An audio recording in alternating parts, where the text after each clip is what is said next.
It's election day in the US, November 5th, Tuesday, and we are at a polling station. This is what a typical polling station looks like. This one is a middle school. It's called Hardy Middle School.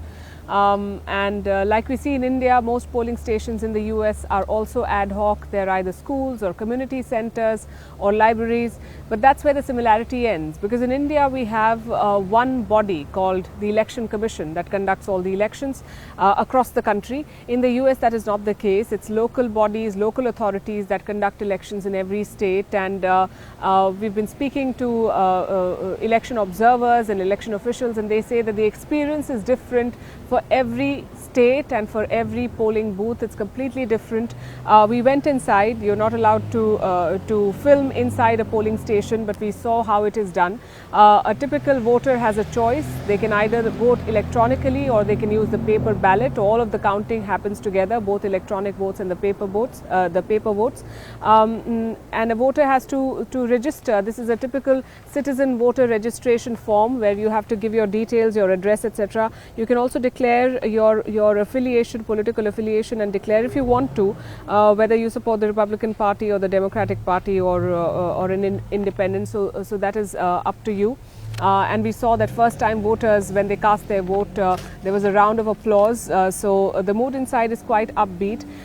This is what a paper ballot typically looks like.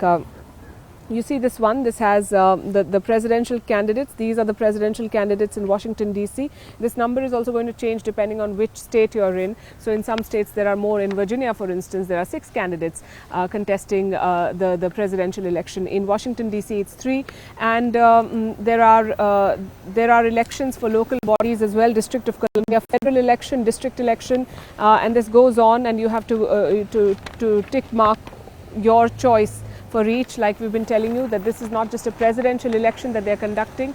There is an election for the House of Representatives, for senators, for governors, for mayors. So a lot of races are going to be decided today.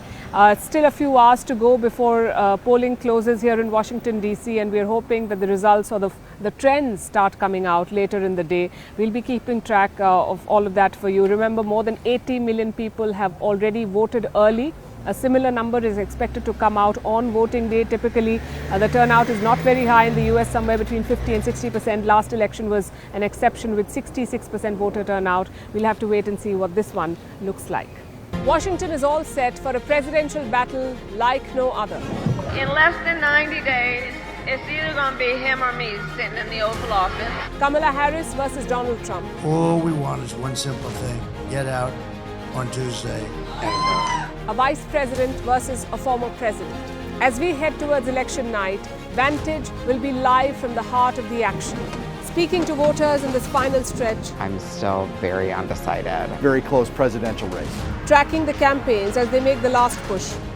From exclusive ground reports to in-depth analysis, this is your one-stop destination for the presidential race. Join us on this special edition of Vantage, live from the White House in Washington, D.C.